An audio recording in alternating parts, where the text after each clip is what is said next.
Hey there, my amazing royal watchers. I hope you're all having a fantastic day so far. Welcome to another episode of Untold Royal Secrets. It's your favorite royal critic back here again. And today we're diving into what might be the most damning public rejection of Prince Harry yet. And it's coming from someone who actually knew him. That's right. Ben Goldsmith, a former friend of Harry's, has finally had enough and has absolutely destroyed our favorite royal runaway on social media, calling his behavior unforgivable. This isn't just another royal commentator or anonymous source.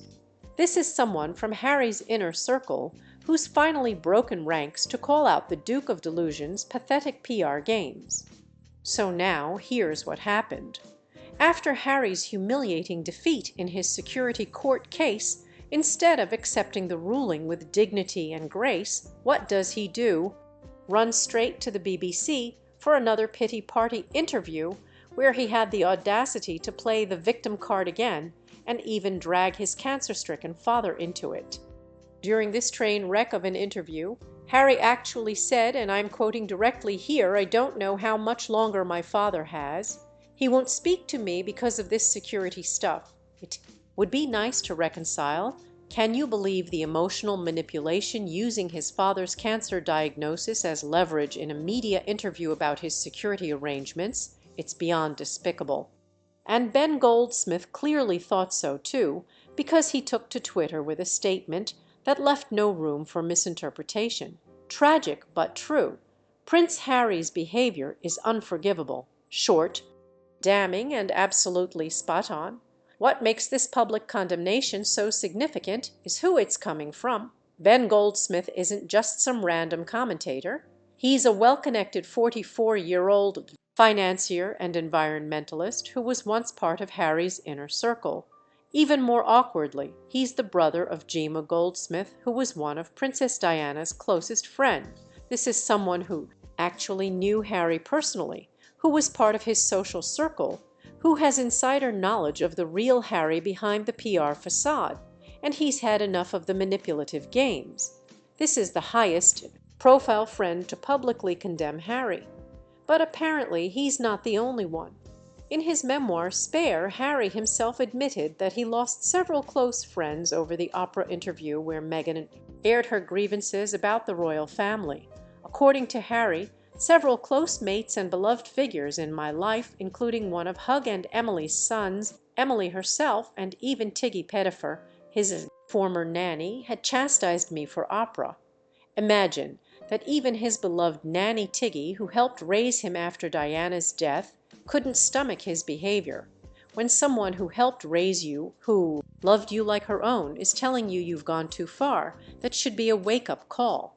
But not for Harry, who seems determined to burn every bridge, damage every relationship, and sever every tie to his former life in pursuit of what exactly? Fame, money, revenge, whatever it is, it's clearly not making him happy. The contrast with the working royals couldn't be more stark. While Harry is giving bitter interviews and playing emotional games with his father's health diagnosis, Catherine has been quietly dealing with cancer treatment without turning it into a publicity circus. When she needed time away from the spotlight, she simply announced she was taking time for treatment and would return when able. No drama, no endless interviews, no playing the victim. That's class, folks. That's what a true royal looks like. And King Charles, despite his own cancer diagnosis, he's continued to fulfill his constitutional obligations without complaint. Think about that. A 76-year-old man battling cancer who still shows up for state dinners, diplomatic meetings, and ceremonial duties because he understands that the monarchy is bigger than any individual. The crown comes first, personal comfort second. That's the stark difference between the king and his younger son. What's particularly gling about Harry's interview is his claim that there's no point continuing to fight anymore. Life is precious. If he truly believed that life is precious and fighting is pointless, why did he just spend enormous amounts of money on a legal battle he was almost certain to lose? Why is he continuing to give interviews attacking the institution his father leads? Why is he using his father's health condition as emotional ammunition in the media? His words and actions are completely contradictory, and Ben Goldsmith clearly saw through the hypocrisy. And let's talk about Harry's claim that he would love reconciliation with his family. Really, Harry, is this how you go about reconciliation? By giving interviews where you air private grievances and imply your father is refusing to speak to you, by using your father's cancer diagnosis as a talking point, by continuing to attack the institution he leads. That's not how reconciliation works in the real world. That's how manipulation works. That's how emotional blackmail works. The pattern is so predictable at this point it would be comical if it weren't so damaging to an institution that has stood for 1,000 years. Harry and Meghan don't get what they want, so they run to the media with another sob story, another accusation, another attempt to pressure the royal family into giving them what they desire without any of the responsibility that comes with it. What Harry fails to understand, or perhaps doesn't want to understand, is that reconciliation requires trust, and trust is something he has systematically destroyed through his actions. Every private conversation becomes potential content for his next interview or book. Every family moment becomes ammunition for his next attack. Why would the royal family engage with someone who has repeatedly proven he cannot be trusted with privacy? Ben Goldsmith has clearly reached the same conclusion that many others have, that Harry's behavior is indeed unforgivable, not just because of what he's done, but because he refuses to take any responsibility for it. Instead, he blames everyone else. The media, the establishment, the royal family, security arrangements, anyone but himself. And where is Meghan in all this? Conspicuously absent from the BBC interview, but her influence permeates every word Harry speaks. The man who once charmed the world with his down-to-earth nature has been replaced by someone who sounds like he's reading from a script written by someone else. The transformation has been painful to watch, and clearly Ben Goldsmith has seen enough. What's particularly sad about this latest episode is that it shows Harry hasn't learned anything from the past 4 years. He's still using the same tactics, still playing the victim, still expecting the world to bend to his demands while offering nothing in return. The definition of insanity is doing the same thing over and over again and expecting different results. By that measure, Harry's approach to public relations is truly insane.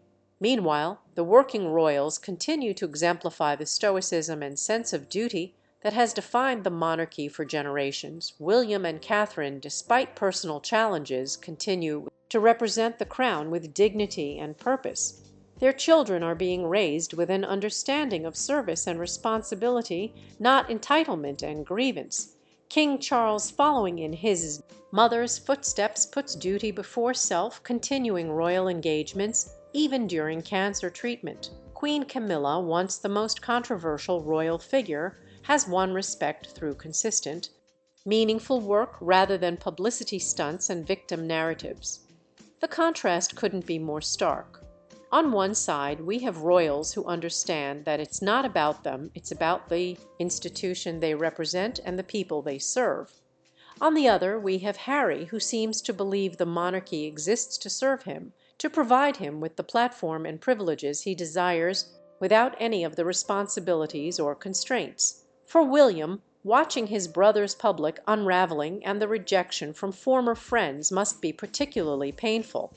Despite the public attacks, the invasion of family privacy, the exploitation of shared trauma, part of him must still remember the brother who was once his closest ally, who understood the unique pressures of their position, who shared the burden of their extraordinary destiny.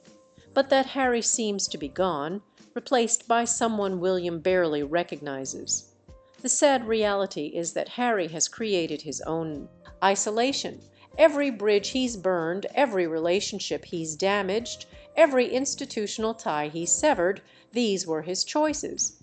And now he's facing the consequences in the most public, humiliating way possible, being called out by a former friend who couldn't stay silent in the face of such manipulative behavior. It's worth noting that Harry is currently in Las Vegas to attend a function for the Diana Award, which was established in 1999 after his mother's death to honor young people who work to improve the lives of others through charity and activism. The irony here is palpable. Diana was known for her genuine compassion and ability to connect with people on a human level, qualities that Harry seems to have lost entirely. Instead of carrying on his mother's legacy through authentic service, he's turned into exactly what she disliked: a royal who uses the media for personal gain rather than to highlight worthy causes.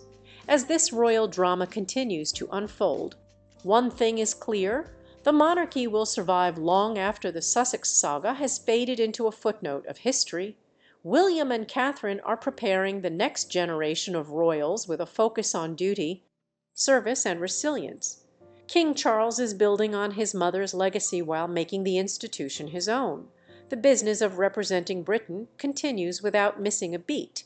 That's the final irony of Ben Goldsmith's public condemnation.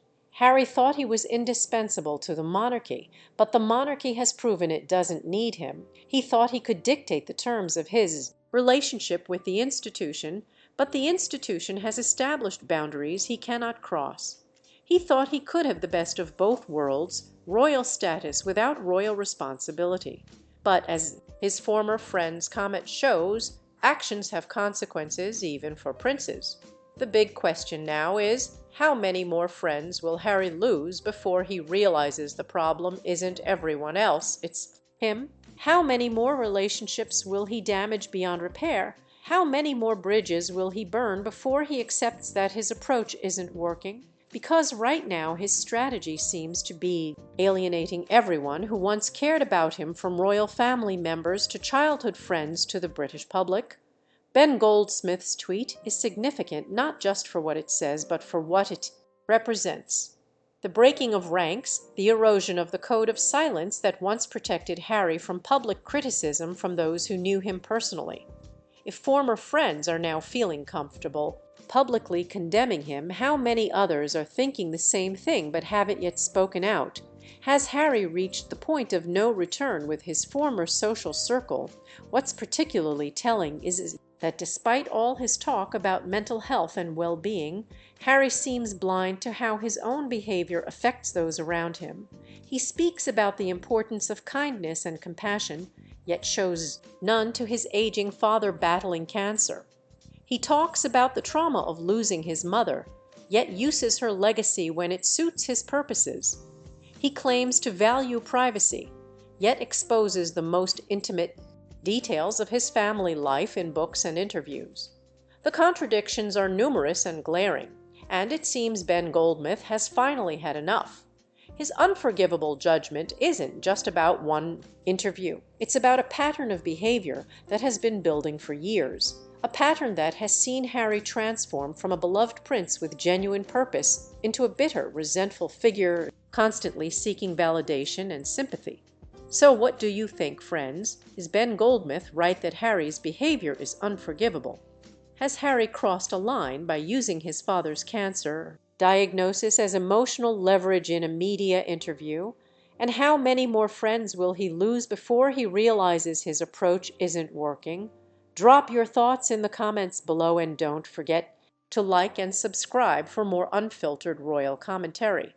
Until next time, keep watching the real royal drama unfold, because with Harry, there's always another former friend ready to spill the tea on his true character. Peace out.